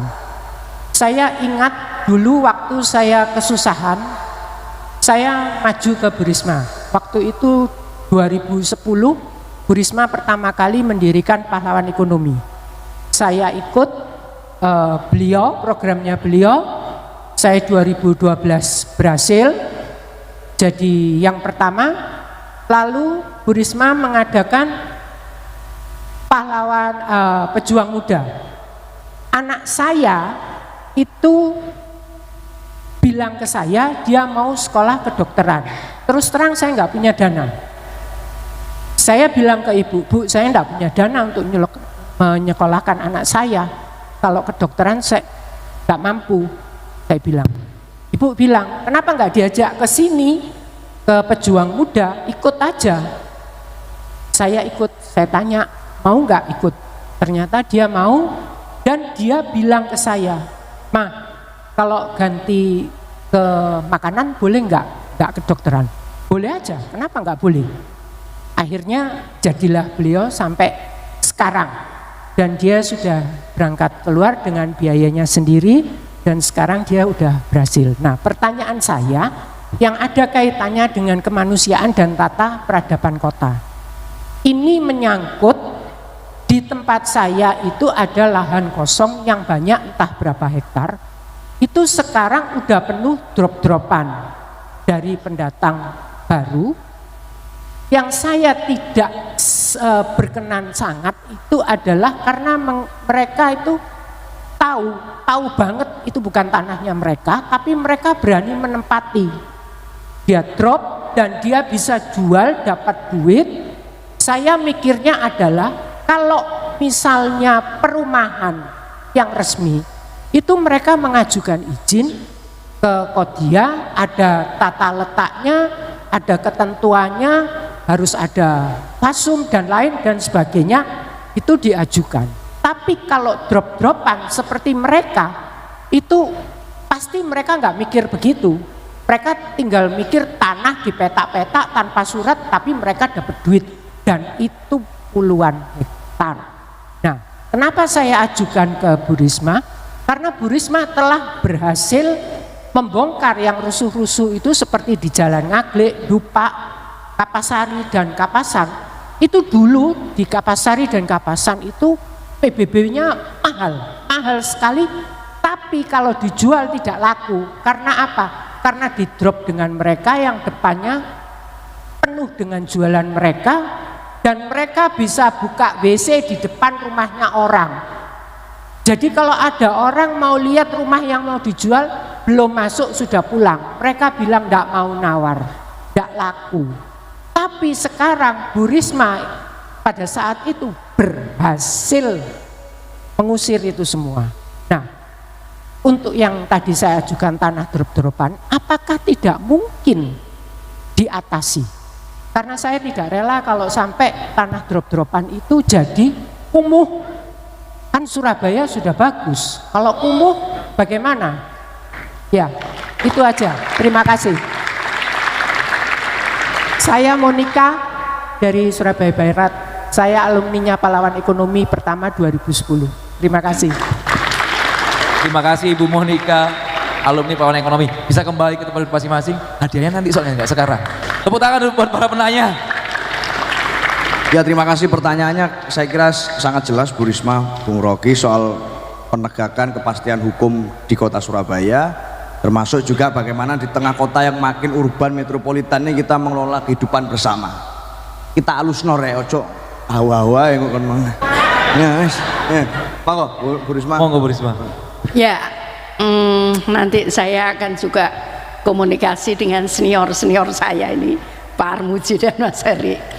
Jadi mungkin karena saya perempuan ya, jadi saya mesti dulukan komunikasi. Jadi waktu tadi saya cerita Taman Bungkul, kan saya cerita saya dilempari batu, dilempari paving, saya malah duduk gini, sudah lempari Pak, sudah lempari, niat saya baik untuk majukan Bapak Ibu. Ternyata sekarang pendapatannya berapa tuh sehari soto itu, rawon, sorry, berapa tuh pendapatannya sekarang? Hah? Berapa? 15 juta per hari, coba. Nah, saya sekali lagi, ayo kita sama-sama. Kalau ini nggak boleh ya kita ngomong nggak boleh, tapi kita komunikasi. Itulah tadi yang disebut di sini adalah tata peradaban kota. Jadi karena itu dulu kalau ada yang mau nyerbu diskotik, saya di depan dulu, sudah. Saya dikasih Satpol PP, Bu meluncur ke sini jam 1 malam, saya datang, sudah lempari saya ya, itu sudah lempari saya mau diapakan. Pernah samde saya laporan, Bu ada di diskotik A ada anak kecil-kecil dipakai. Jam 1 malam saya ke sana, tahu yang terjadi. Satpol PP saya ngomong, Bu saya nggak bisa masuk. Kenapa? Ya sudah wes, saya masuk ke situ. Saya enggak pernah masuk diskotik, tuwek-tuwek masuk diskotik ya toh. Masuklah ke situ. Saya ngomong, saya boleh masuk enggak? Boleh, karena boleh Bu katanya. Mungkin ya takut karena saya wali kota toh. Saya masuk, kamu ayo keluar ikut Ibu yuk. Saya enggak itu. Apa yang terjadi? Saya tiba-tiba dilempar batu, bek gini, saya gini. Ya kalau pas gini ya kena saya. Tapi saya percaya bahwa pernah suatu saat saya ke daerah Surabaya sana, itu ya, saya kok ditutup pintu itu, kenapa? Ini apa? Sungai Bu. Loh kenapa ditutup? Iya Bu, soalnya kita lempari buangi sampah. Saya panggil Bu Camatnya, waktu itu perempuan, Bu, tolong sampaikan warga di situ. Saya akan membersihkan sungai itu, nanti suruh lempari saya sampah. Dibersihkan sama mereka hari Jumat. Saya rencana hari Minggu ke sana supaya bersihkan sungai dan dilempari. Ternyata sudah bersih saya ke sana. Ya. Jadi karena itu ayo kita sama-sama. Kita tahu batu itu ditetesi lubang kan, ayo kita buat itu. Saya keras orangnya, bener enggak? Bener enggak? Mungkin paling galak ya, ya toh. Tapi ada cara-cara yang kita bisa lakukan bersama-sama. Ayo kita komunikasi. Ayo kita komunikasi. Kalau head to head begini, kota ini selesai. Saya ingat juga waktu demo rusak semua Surabaya dibakar kan. Saya ngomong besoknya malam, warga Surabaya, saya bangun ini dengan uang APBD. Ingat? Kalau nanti saya perbaiki dengan uang APBD, padahal uangnya terbatas. Kalau ini uang terbatas, nanti aku ngambil hak sekolah, hak pendidikan. Akhirnya sekolah yang selama ini gratis bisa bayar. Betul saya ngomong begitu? Dan apa yang terjadi, warga Surabaya masang banner kami lawan anarki. Ya toh? Ingat ya? Ingat juga waktu kejadian ada teroris. Betul? Saat itu betapa susah saya. Sudah mulai kontrak, semua pekerjaan kontrak, tiba-tiba ada bom. Betul? Sehari pendapatannya APBD itu 300 juta sampai 500 juta.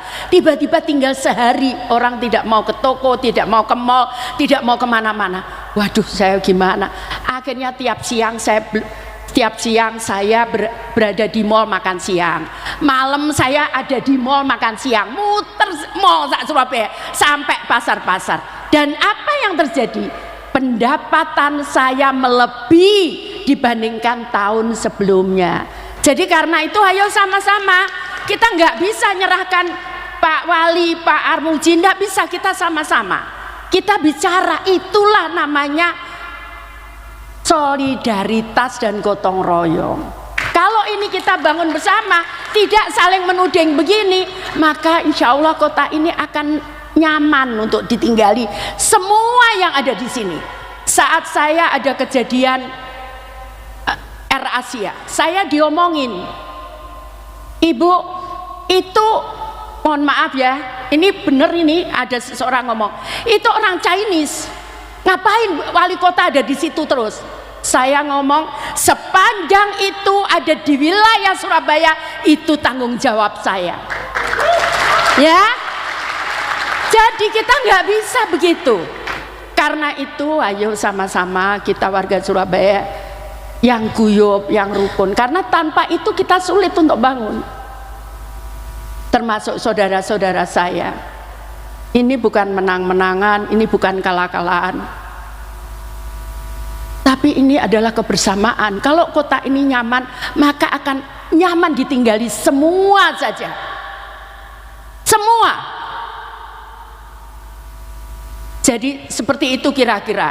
Jadi sampai saat saya PKL itu saya buatkan sentra PKL, akhirnya rombongnya dikasih saya. Bu, ini sudah, aku tidak butuh rombong, aku di sentra PKL. Lagi emakmu ini aku anggap ngumpulno rombong apa biar? Belum saya resmikan, belum itu sudah ditempati sama dia. Iki awakmu piye? Yuk pamit apa piye ngono? Ya Bu, ayolah ya, sama-sama ya kita ya. Ya, siap kan?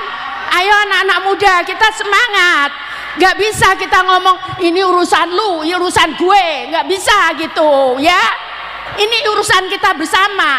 Saya sampaikan kota Surabaya ini harus menjadi besar. Kenapa? Tidak ada jaminan kita bisa pergi keluar. Tapi kalau kita tinggal di sini, artinya kita harus bisa hidup di sini. Kita bisa tinggal di sini dengan aman, dengan nyaman. Betul? Ayo kita sama-sama. Gitu ya? Ya Bu Guru. Terima kasih Bu Risma. Kita ada sesi yang kedua, kita langsung dari tempat duduk aja. Selanjutnya silakan. Ini sesi terakhir ya. Sesi terakhir ya. Semua terakhir ya. Terakhir ya. Yuk langsung monggo Mas. Nama, langsung poin pertanyaannya ya kalau bisa ya, biar panjang di narsum. Oke, perkenalkan nama saya Ibrahim Maulana. Saya dari beasiswa Pemuda Tangguh. Saya ingin menanyakan, saya ingin menanyakan pada Pak Wali Kota Caheri.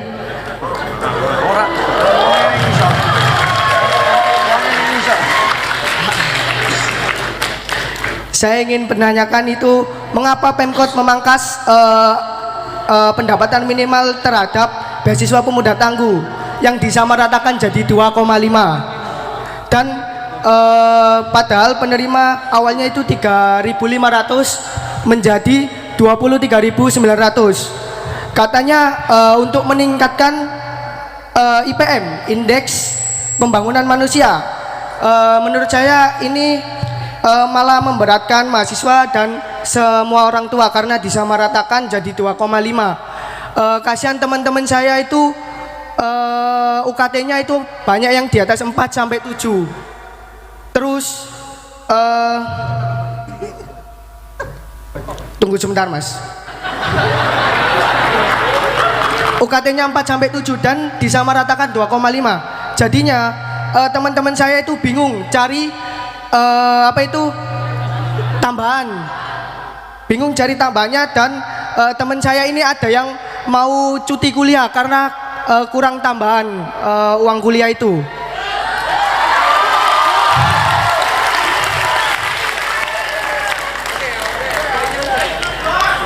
Tunggu sebentar Mas, tambahan lagi. Dan ini malah ini akan memberatkan orang tua juga karena takutnya akan penambahan orang tua itu pinjol gitu kan, tambah kasihan Pak. menurut saya Pak, mending itu selesaikan dulu semua penerima lama, baru diganti ke perubahan yang baru. Sekian, terima kasih. Kita kasih tepuk tangan. Langsung monggo ditanggapi oleh Mas Wali Kota. Saya hanya nyampe satu kan ya. Surabaya dibangun dengan gotong royong.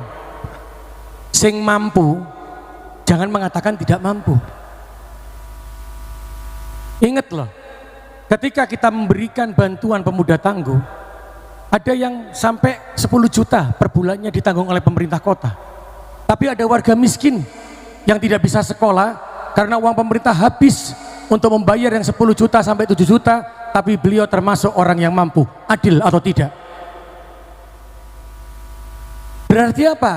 Kalau memang tidak mampu, ketika itu masuk dalam kategori 7 juta, sampaikan ke kami.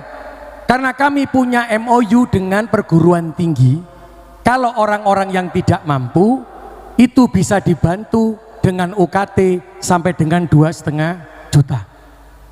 Kalau hari ini kita lihat orang yang mampu membayar semuanya dibebankan kepada pemerintah kota, mana jiwa Pancasila kita? Kita diajarkan oleh Soekarno untuk gotong royong. Kita diajarkan Soekarno untuk saling membantu karena beliau bapak bangsa. Tapi hari ini kita lupa. Kita selalu mengatakan ingin dibantu, mengorbankan saudara-saudara kita yang lainnya. Tapi hari ini kalau jenengan, saya pastikan kalau jenengan termasuk orang yang di dalam kategori tidak mampu, keluarga yang pramiskin atau bukan miskin ya, keluarga yang kurang mampu, maka saya pastikan tidak akan pernah ada UKT di atas angka itu, karena perguruan tinggi menjadi tanggung jawab saya di Surabaya. Tapi sekali lagi saya nyuwun tulung, kalau jenengan mampu, jangan sekali-sekali mengatakan tidak mampu. Lihat saudara kita yang tidak bisa kuliah, tidak bisa sekolah karena membutuhkan yang namanya biaya, tapi kita punya mobil, kita punya motor, kita punya lebih, tapi kita minta bayar sampai 10 juta Pak. Itu yang saya bayarkan, itu ada yang 10 juta, ada yang 7 juta, tapi ada yang tidak mampu. Maka disinilah saya mengatakan, saya harus berani mengambil langkah ini, agar apa?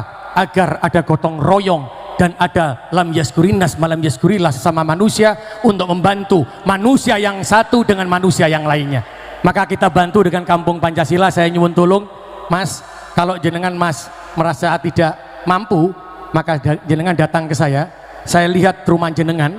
Ketika rumah itu membutuhkan, saya hari ini akan pastikan kampus jenengan tidak akan membayar lebih dari angka itu, karena MOU saya dengan kampus adalah seperti itu. Saya tunggu rumahnya mana, kita lihat bersama butuh atau tidak. Memang itu seperti kita lakukan. Matur nuwun. Terima kasih Pak Ica, jadi tepuk tangan untuk Pak Wali Kota Surabaya. Juru bicaranya bantu untuk menjawab. Iya, saya juru bicara Bu Risma. Oh iya. Juru bicara bantu menjawab. Enggak, saya berharap teman-teman bertanya kembali pada tema kita ya. Yes. Dan sebenarnya tadi Mas Yadi itu menjelaskan sesuai tema. Enggak, sebenarnya itu kan beliau ini kan opening remarks. Iya. Itu pidato pembukaan. Pidato pembukaan. Dapat pertanyaan. Lah iya. Berarti sebenarnya saking dicintainya ya Mbak. Saking dicintainya. Apa yang pengen takok aja ya. Kita kasih tepuk tangan untuk semuanya. Nanti silakan bertanya kembali ke narsum-narsum kita yang ada di depan. Iya. Silakan kita buka untuk sesi dua ya, dua lagi aja terakhir, dua terakhir. Yang pakai kopiah tadi udah pertama gitu. Oke. Singgah kopiah. Saya itu sebelah kini. Teman-teman mohon maaf semuanya ya, waktunya terbatas. Udah di situ aja. Agak cepat ya, nama agak cepat. Langsung to the point. Biar bisa narsum bisa menggali lebih dalam. Nama saya Dani, saya seorang pekerja semi kasar. Saya ingin langsung bertanya ke Bung Rocky. Bung, di sini kan sesuai dengan diskusinya kemanusiaan dan tata peradaban kota.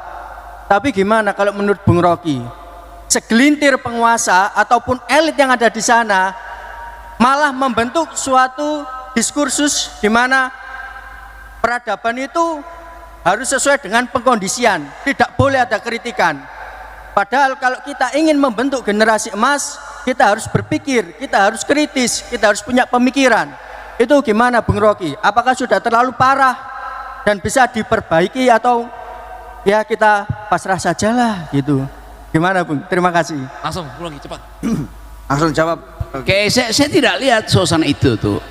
Kalau Anda ucapkan itu, artinya Anda bandingkan apa yang ada di ruangan ini dengan apa yang ada di Solo, apa yang ada di Jakarta, apa yang ada di Medan itu kan. Tapi di sini betul-betul sangat demokratis tuh. Orang bisa bicara langsung dijawab oleh wali kota. Bu Risma ngoceh kiri kanan dan nggak ada, kan di sini nggak ada batasnya. Jadi praktek semacam ini yang disebut demokrasi deliberatif kalau pakai istilah teknisnya tuh. Sama seperti di Yunani dulu tuh, di depan pasar aja seorang bisa ngomong suka-sukanya tuh. Tetapi itu mengandalkan ada kesetaraan etika, kesetaraan kemampuan untuk menilai itu. Nah, saya anggap bahwa Ibu Risma dia punya 3 kapasitas. Pertama, kapasitas metode, itu cara menyelesaikan soal, karena dia terjun melihat faktanya tuh. Yang kedua, dia punya value. Dia punya sesuatu yang di dalam dirinya, built in dalam hidupnya, yaitu nilai kejujuran, nilai keadilan. Yang ketiga, dia punya intuisi. Nah, intuisi ini yang nggak dipunyai oleh banyak orang. Kalau soal kemiskinan, soal kesejahteraan, yang paling punya intuisi terhadap ketidakadilan adalah perempuan. Kenapa? Merekalah kaum perempuan ini yang menggelisahkan isi rahimnya nanti. Kalau dia melahirkan, apakah anaknya dapat sekolah? Setelah suaminya pulang, apakah kopinya masih ada gula? Jadi perempuan punya kepekaan karena intuisi mothering dia itu. Jadi saya anggap bahwa ini peristiwa yang unik, kita bisa bicara apa adanya dan mampu untuk membayangkan bahwa percakapan semacam ini mestinya ada di Jogja, ada di Makassar, ada di mana-mana, karena kita ingin himpun kemampuan negeri ini untuk menghasilkan kembali Indonesia yang berpikir, Indonesia yang berkebudayaan, dan Indonesia yang mampu untuk mengatakan kami bangsa yang sudah memerdekakan diri dari penjajahan. Dan karena itu tidak ingin dijajah lagi oleh elit-elit di Jakarta. Itu intinya tuh. Ya, sekali lagi saya anggap bahwa Surabaya akan jadi bukan sekedar role model, pelopor untuk menghasilkan kembali Indonesia baru. Oke? Ya. Cukup ya. Terakhir sebelah sana. Terakhir Ya. dari sisi kiri belum. Ya. Silakan Mas Eno untuk memilih. Yang cewek, Perempuan, Bu Risma bilangnya perempuan. Bu Risma request. Ayo Ibu perempuan. cepet langsung, teman-teman langsung ini. mic-nya. Ini Ayo ada situ aja Bu, ibu-ibu ayo. nih, situ aja. Langsung nama segala macam. Ya. Assalamualaikum warahmatullahi wabarakatuh. Waalaikumsalam. Saya Ibu Aminah. Saya adalah binaan Ibu Risma Pahlawan Ekonomi Surabaya. Alhamdulillah sekali diberi kesempatan. Saya cuma ngomong cerita. Kenapa pahlawan ekonomi ini tidak ada lagi? Saya mohon ada pelatihan lagi Ibu. Karena warga Surabaya banyak yang pingin merasakan seperti saya. Saya adalah pahlawan ekonomi dari 2010. Banyak warga Surabaya yang belum merasakan seperti saya Ibu yang dibina Ibu Risma. Saya kepingin lagi pahlawan ekonomi ini diadakan lagi supaya warga Surabaya bisa merasakan bagaimana hasil perekonomian Surabaya. Karena dari sekarang jauh beda sekali pahlawan ekonomi UKM Surabaya ini. Assalamualaikum warahmatullahi wabarakatuh. Waalaikumsalam warahmatullahi wabarakatuh. Bu Aminah, langsung Bu Risma, Semanggi ya Bu ya? Oh iya. Aku nggak ketok Bu Aminah, aku nggak mau. Oh, Bu Aminah. Jadi ya Ibu, Bu Aminah ini udah minta tolong, dia punya Mercy, mobilku kalah kok. Dia punya BMW, mobilku kalah. Ya, jadi aku bukan untuk saya Ibu, tapi untuk warga Surabaya yang lain Ibu. Tadi aku bilang bukan untuk Bu Aminah, dia nggak untuk. Jadi anak-anak muda, Bu Aminah dulu itu hanya lulus, bukan dulu sih, emang lulusan SMP ya Bu. Benar. Lulusan SMP. Ya benar, Sehari saya nggak dulu sekolah, manggul, saya cuma lulusan manggul SMP. Semanggi. Sehari-hari dulu manggul Semanggi, naik bemo, dia sehari paling banyak dapat 100.000. Sekarang ini mobilnya BMW sama Mercedes. Alhamdulillah dengan Jadi anak-anak muda tadi yang aku sampaikan ini real. Jadi aku ingat mulai dulu kemiskinan, aku nanya waktu awal wali kota, berapa persen yang miskin? Awalnya kepala Bapeda ngomong 14%. Aku ngomong aku nggak percaya, aku banyak turun di lapangan. Ibu mau tahu yang sesungguhnya? Iya, 32% Bu, sesungguhnya. Oke, aku pakai 32%. Terus Bu, nanti bagaimana dengan DPR? Oh, itu urusan politik, urusan saya sebagai kepala daerah, saya bilang.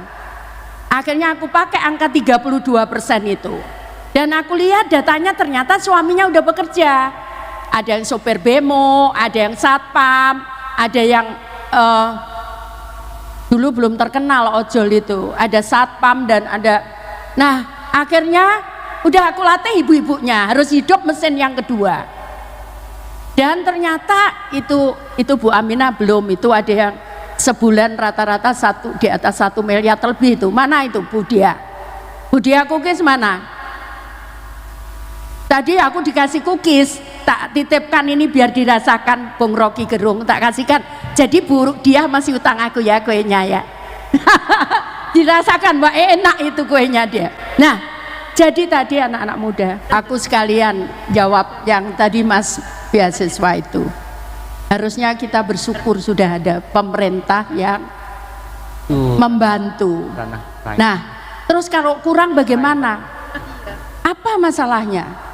Aku mulai, bukan karena orang tuaku nggak mampu. Aku dulu kuliah dipegangi mobil sama bapakku. Tapi bukan itu. Tapi kita harus berjuang di dalam kehidupan ini. Jadi aku akhirnya apa? Aku dikasih tahu ada dokter waktu itu, ayahnya dia orang Iran. Dia ngomong, Risma kamu bisa cari uang. Itu datangi orang yang bangun-bangun. Tak datangi aku ndak malu-malu. Butuh gambarin ndak? Butuh gambar ini ndak? Dapat. Jadi aku waktu kuliah, aku bisa beli sepatu Beli sendiri. Zaman itu sepatu Beli harganya 1 juta. Ya tak, tiba-tiba aku dipinta ibuku harus jadi PNS, kan? Karena suamiku sudah swasta, jadi maunya PNS yang nyaman ya. Oke, demi orang tuaku, aku ngikut. Bayarannya piro? 60.000 bayarannya. Padahal aku biasa nerima 200.000, 300.000 dari gambar-gambar itu. Jadi ayolah, tidak ada yang tidak mungkin bagi Tuhan. Semua mungkin. Ayo anak muda, tadi aku ngomong gitu, kalian pasti bisa. Kalau kalian mau, kalian aja jadi pemenang di negara kita ini, bukan jadi penonton. Setuju? Ayo kita berjuang. Tak rewangi. Ayo kongon ngangkat beras, aku neng Aceh ngangkat sendiri. Jarene Pak Guyonan Mbak Pak Ganjar. Pak Ganjar kan berangkat duluan. Nanti carikan tempat untuk bantu. Mbak melo awakmu iku kesel katanya gitu. Tapi buktinya nggak apa-apa, sehat aja. Ya toh? Ayo anak-anakku semua bangkit, bangkit, bangkit. Jangan pernah ngandalkan hidup kalian pada orang lain, ya. Jangan pernah, siapapun itu. Karena kita diberikan kaki, tangan, mata, telinga sendiri oleh Tuhan. Kita bukan nunut telinga kita kepada orang lain. Ya? Setuju? Ayo kita, gak apa-apa. Kenapa malu? Saya ngomong sama orang ada penyedot. Kowe kok iso golek duit lo ini. Dia pertama jadi MC gini. Kamu bisa cari, bener dia cari jadi MC sukses. Ayolah, ya, ayo, jangan gantungkan hidup kalian pada. Lah kalau sehari, coba hitung waktu kalian. Aku tak hitung. Kalau sehari aku mau berangkat ke kamar mandi aja, itu tak hitung. Aku harus bawa ini, bawa ini, bawa ini, bawa ini. Kalian pasti tidak percaya. Aku jadi menteri sosial, saya ngosek kamar mandi. Jam 12 malam masih nyikat sepatu suamiku. Ayo. Ada yang bisa begitu? Aku ditanyain sama sopir jam 1 di Gano, Bu, hujannya deras, keluar aku jam 1 malam karena aku tinggal di rumah pribadi, nggak ada parkir mobil dinas ada di rumah dinas, aku nggak ada, aku naik taksi jam 1 malam, sopir di depan, Bu gimana ini, enggak apa-apa Pak, tenang, ada polisi yang jaga pos di depan, enggak apa-apa, tenang aja Pak, catat nomornya, nanti Bapak tanya nomor teleponnya sopir taksi. Berangkat aku jam 1 malam, takut? Enggak, wani bonek kok, ya. Jadi kenapa kita mesti takut? Aku di itu dulu di Alas Malang itu ada jembatan yang turun, ingat yang di sana? Dan itu ada jembatan yang turun. Pada saat jam 1 malam, boleh ditanya ajudanku, banjir jembatan nggak kelihatan. Sopirku ngomong, Bu saya nggak berani lewat. Kenapa saya bilang itu? Kalau ada Pak Ibu, ada Papa sama Ibu, saya dihabis sama warga Surabaya. Lewat saya bilang itu. Ajudan saya, coba kamu lewat. Iya Bu, dalam Bu katanya. Oke, kamu ajudan pegang jembatan kanan, aku pegang jembatan kiri karena nggak kelihatan jembatan. Lewat, sopir mobil lewat, aku naik. Pak nggak apa-apa kan?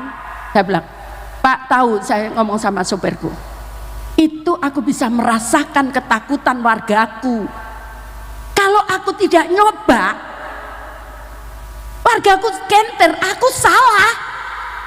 Tapi karena aku nyoba, akhirnya tak bikinlah jembatan itu tinggi sekarang ini. Nggak ada tuh jembatan sekarang yang pendek gitu loh ya. Pernah di tol, sopirku udah tak kasih tahu, jam 10 malam aku dari Jakarta, Pak lewat bawah, tiba-tiba dia masuk tol, ternyata sudah 5 jam tol itu macet. Aku ngomong, Febri saat itu, Febri turun, kalau ini nunggu jalan kita nggak tahu sampai jam berapa akan jalan, turun kamu hanya bawa AT, kamu bawa ranselmu, bawa duit, saya jalan. Tanganku habis itu patah. Bung Rocky tahu, saya pernah ke Silicon Valley, ke San Francisco, saya pergilah ke salah satu startup, saya mampir gitu, saya ngomong hari Sabtu, saya diterima, mana boleh mau hari Sabtu kan, dia ngomong, aku maaf ya, ternyata di bawah ada anaknya belajar, itu anakku belajar, maaf ya aku ganggu kamu karena Sabtu-Sabtu kamu tetap harus ke kantor. Dia bilang apa? Oh di ruangan ini semua gila, tapi yang paling gila kamu, mana ada wali kota bersihkan got, katanya gitu. Saya digitukan. Nah tangan saya ini patah karena masuk got, malu-maluin kan ya, nggak intelek blas ya. Jadi apa yang terjadi? Turun, aku ngomong turun, aku jalan kaki di situ. Semua sopir-sopir sudah pada di luar mobil semua karena udah 5 jam. Aku ngomong, Beb, kalau aku lewat jalan biasa, pintu tol keluar, ini lama kita jalan kaki. Aku mau naik ke situ, tahu jembatan penyeberangan yang di dekat sampahnya TPS-nya Jambangan itu, tahu? Ya kan? Aku naik ke situ. Bu, nggak bisa Bu, katanya ajudanku. Tangan ibu habis patah gitu. Kenapa saya tadi cerita patah tangan? Aku bilang, nggak apa-apa, kamu naik, kalau kamu bisa aku pasti bisa. Aku posisiku tanganku baru seminggu jatuh, baru dioperasi. Aku naik lah ngikuti dia. Tiba-tiba di pagar gini ada mobil patroli polisi lewat. Loh Bu Risma katanya. Aku bersyukur, untung nggak dikira hantu aku, itu kan gelap ya kan. Dia bilang, Pak polisi tolong tak stop, tolong antar aku ke taksi. Ibu dari mana? Mobilku ada di bawah, saya bilang itu. Antar aku ke taksi. Diantarlah pakai taksi aku ke sana. Akhirnya aku ngomong, di sub sudah tak suruh ke sana, nyegati semua harus lewat bawah karena supaya tol berhenti. Akhirnya aku di Jalan Dupa. Aku nyegati, ayo balik, nggak boleh lewat bawah, nggak boleh lewat tol. 2 jam kemudian supirku datang. Jadi anak-anakku, tolong ayo. Tidak ada yang tidak mungkin bagi Tuhan. Tinggal kita mau atau tidak. Kalau kalian mau, keberhasilan akan ada di tangan kalian. Yakin Ibu? Ayo, ya semangat. Tidak ada lagi, tadi dikasih kesempatan sama Pak Wali 5 juta, ayo manfaatkan. Susah cari 5 juta, tahu? Susah, kamu tahu. Aku pernah dalami PKL, pemulung itu sebulan 300.000. Aku pernah masuk kolong jembatan di Jakarta, katanya pencitraan.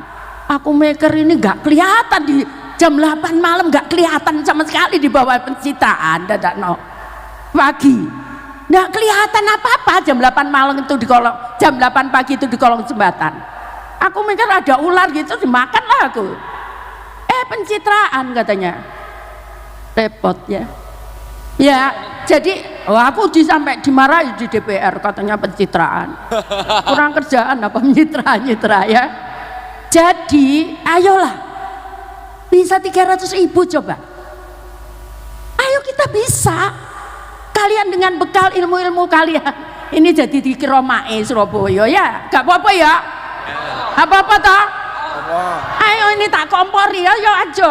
Jangan diam, ambil itu kesempatan itu. Susah cari orang 5 juta itu. Apa? Kurang bersyukur. Ayo, itu anak muda itu. Aku nggak nyeneni awakmu loh ya. Mana itu? Anjene ngomongku kayak gini ya toh? Ya, ayo anak muda. Kesempatan itu mah diareke mlayu dadakno. Nang diareke metu. Hah? Mulai. Lah Ya mulai Allah. lo piye? Kena mental, Bu. Hah? Lah kok mulai? Lek bonek ngadepi aku ya. Tepuk tangan untuk Bu Risma, teman-teman Tepuk semuanya. tangan yang paling meriah. Pecah. Pecah. Arek Surabaya. Pecah. Oke. Terakhir mungkin Mas Eno, teman-teman mohon maaf ya waktunya karena sudah larut dan pasti banyak Bu yang kangen jenengan Bu di sini Bu, banyak yang mau nanya, banyak yang mau Kangen apa? diseneni ya. Iya, kangen di sini kayak tadi juga sepertinya. Banyak yang kangen tentu. Tapi Baik. itulah yang melahirkan. Maka sekarang kita akan tutup. No Rocky, no party. No Rocky, no party. Kita tutup forum ini dengan pendapat dari Bung Rocky. Duduk dulu sebentar, kita tunggu apa yang menjadi pemikiran Bung Rocky untuk menutup pertemuan kita hari ini. Bung No Rocky, no mainkan. party, silakan. Oke teman-teman,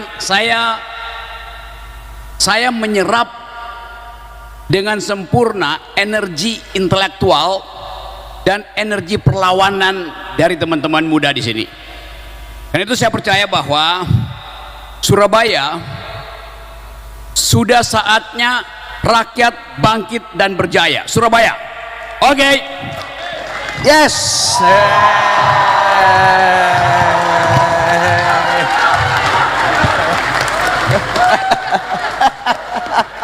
Oke, kita foto bareng-bareng ya teman-teman semuanya ya. Jangan bubar dulu, kita foto rame-rame dulu yuk.